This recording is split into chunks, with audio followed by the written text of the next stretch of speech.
Sairam students, let's begin with the class 8 political science. We are doing chapter number 7 of political science, that is understanding marginalization. Children, today we are doing the part 3 of this chapter. Let's go through the content. In our first session, we have seen the introduction as well as we saw the one fictional case of the Adivasis family, right? Story about their family. Then in the next section, the second section, you have seen who are Adivasis and the stereotyping. Now today we are in this session, you are going to learn the topic Adivasis and development. But before coming to this, just have a quick recap of what we have learnt in the previous topic. In that topic, who are Adivasis? You saw the term Adivasi it is original inhabitants. And what does it mean? The communities who lived and often continue to live in close association with forest. Right? Then we saw around 8% of India's population is Adivasi. Right? And then we have seen there are over 500 different Adivasis groups in India. And these are in numerous states like the Chhattisgarh, Jharkhand, Madhya Pradesh, Odisha, Gujarat, Maharashtra, Rajasthan, Andhra Pradesh, West Bengal, and northeastern states of Arunachal Pradesh, Assam, Manipur, Meghalaya, Mizoram, Nagaland, and Tripura. Then we saw about the tribal religion, right? That is, they were worshipping the ancestors, whereas the village and the nature spirit. So that is done in the way of mountain spirit, river spirit, animal spirit, and for the village spirit, they were often worshipping a specific sacred grove or to the tree within the village boundary, right? And whereas for the ancestral ones, usually they were worshipping at home. This is what we have seen how they do. And we also saw like Adivasi religion themselves, they have been in dominant religions of the empires around them. For example, they participate in the Jagannath cult of Odisha as well as the Shakti and the Tantric tradition in Bengal and Assam. Then after that we saw the Adivasis, they converted to Christianity, which has changed the important religion in the modern Adivasi history. And then we saw the language of the Adivasi, that was the Santali, and that has the largest number of speakers as well as has a significant body of publications on including magazines that is on the internet, right? Then we saw the Adivasis and stereotype, like what was the belief of the people, how Adivasis are invariably portrayed. That has been like they are always in the colorful costumes, they are the headgear, they keep on dancing. This is what that stereotypical ways that the beliefs that the people were having. So there is wrongly leads to people believing that they are exotic, primitive, and backward, right?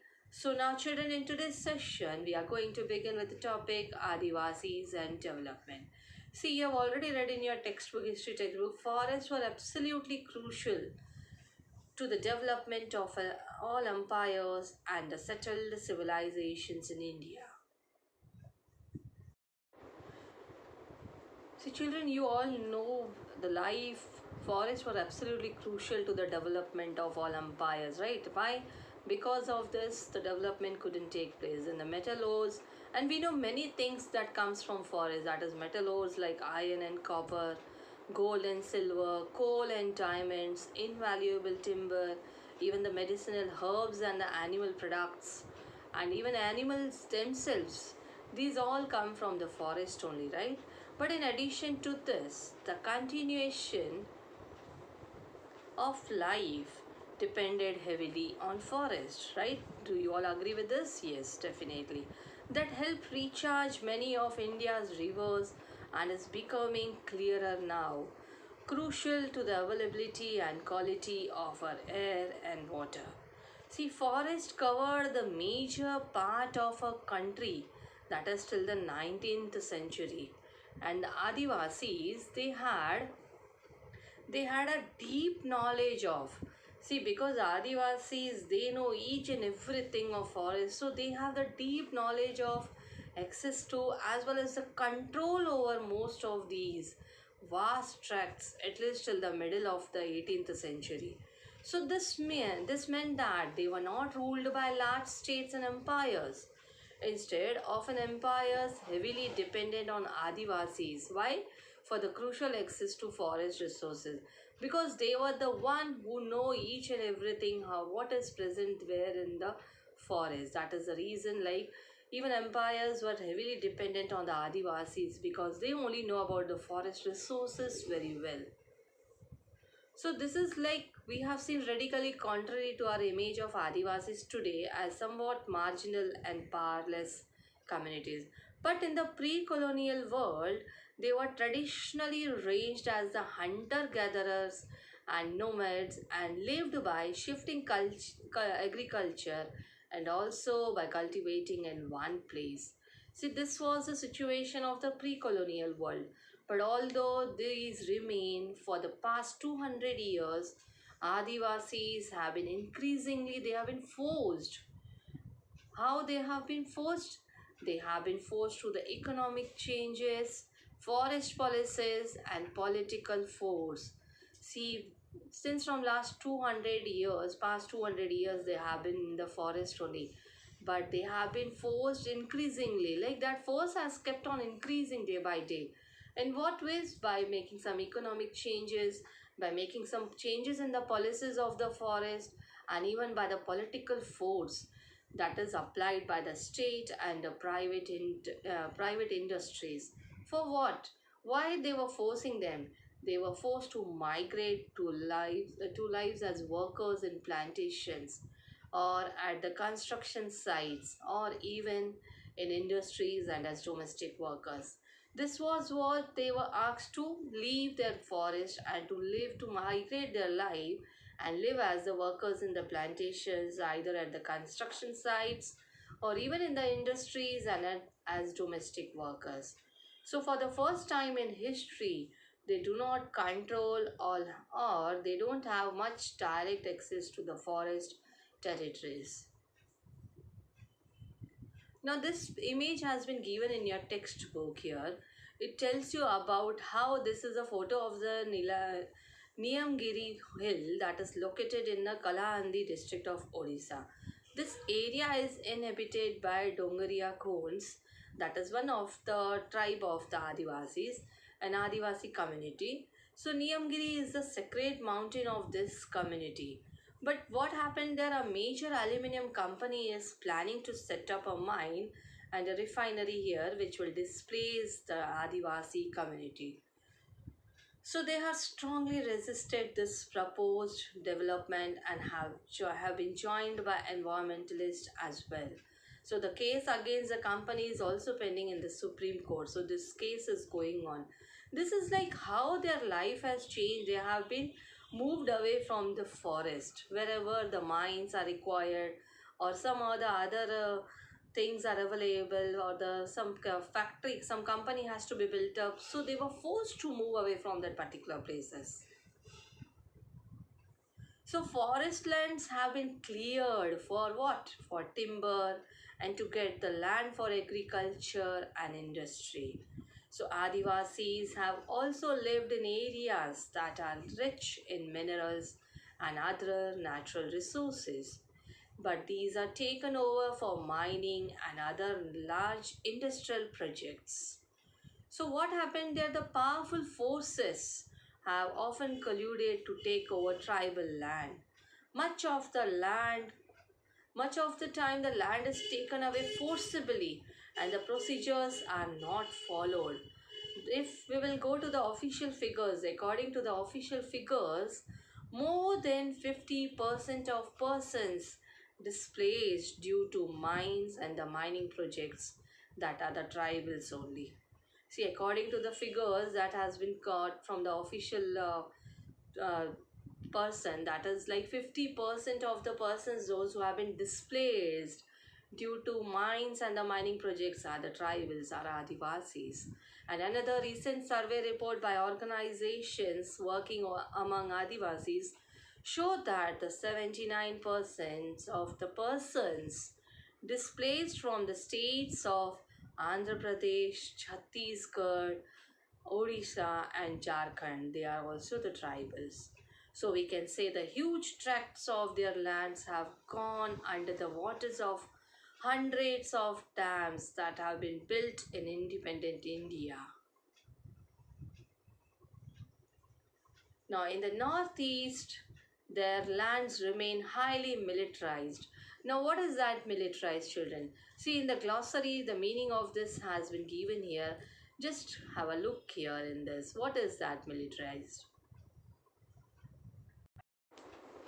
Militarized means an area where the presence of the armed forces is considerable.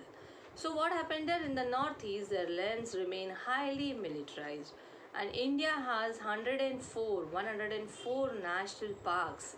This is what as per the official figures, okay? It has been given here.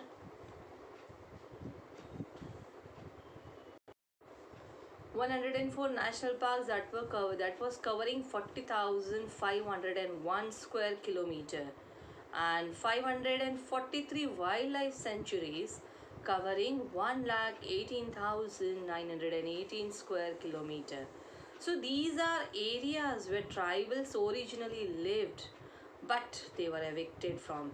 Now you can understand how much space has been taken for all this thing, and the tribals, those who were living in this originally, those who were in this places in this area, they were evicted from. When they continue to stay in this forest, they are termed as encroachers. When they were living in the forest, they were termed as encroachers. So losing their lands and the access to the forest means what? It means what? They have lost, the tribals lost their main sources of livelihood and food, right? Because they have lost their land as well as the access to the forest. It means they have to search for the new source of the livelihood and food. So that means, see now children, here Adivasis use around 10,000 plant species. This is just the information related to the Adivasis that they were knowing about the forest resources. That means approximately 8,000 species are used for medicinal purpose. This is what the knowledge that the Adivasis were having. 325 are used as pesticides. 425 plant species were used as gums and resins and dyes, and 550 as fibers, whereas 3,500 are edible. So this entire knowledge system gets wiped out. When it gets wiped out, when Adivasis lose their rights over the forest land. Now you're coming to this, once they have lost their lands and they have lost access to the forest, it means the tribals, they lose their main source of livelihood and food, right? So having gradually lost access to their traditional homelands, many Adivasis have migrated to cities. For what? For what they have to migrate to cities? In search of work, where they are employed for very low wages in local industries or at building or the construction site. Then what we can say, they thus get caught, what? In a cycle of the poverty and deprivation. So because of losing their access to the lands of the forest, they have caught themselves in the cycle of the poverty and deprivation. Now here we can say 45% of tribal groups in rural areas and 35% in urban areas live below the poverty line. So this leads to the deprivation in other areas. Even many tribal children, they are malnourished. We'll see the meaning of malnourished also, whereas the literacy rates among tribals are also very low. The malnourished means a person who does not get the adequate nutrition of food. So the children were suffering with, the tribal children, they were malnourished. They were not getting the adequate nutrition or food which is really required for them. So this was the condition of the tribals of Adivasis. Then we have seen when Adivasis are displaced from their lands, they lose much more than a source of income, right? This is what the problems that they faced. They lose their traditions and customs and even a way of living and being, right? So this is what some of the Adivasis they have told, that they took our farming land, they left some houses, they took the cremation ground, temple, well and pond. Then how will we survive? This is what one of the Govinda Maran, who was displaced due to a refinery project in Odisha, he has said all this. They took our farming land, they left some houses, they took the cremation ground, wells, ponds, temple, everything. So now children, in this way we have seen the problems that were faced by the Adivasis. They lost everything, then they have to search for a new source of income for them.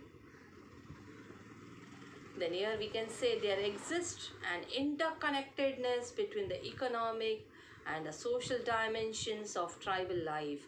So destruction in one sphere, naturally it impacts the other also. So often this process of disposition and displacement can be painful and violent for them, right? This is what we saw in the today's topic, that is the Adivasis and development, the problems that were faced by the Adivasis, and then when they try to search for a new source of income for them, either in, but they get the very low wages and they have to adjust themselves for the livelihood and food, right?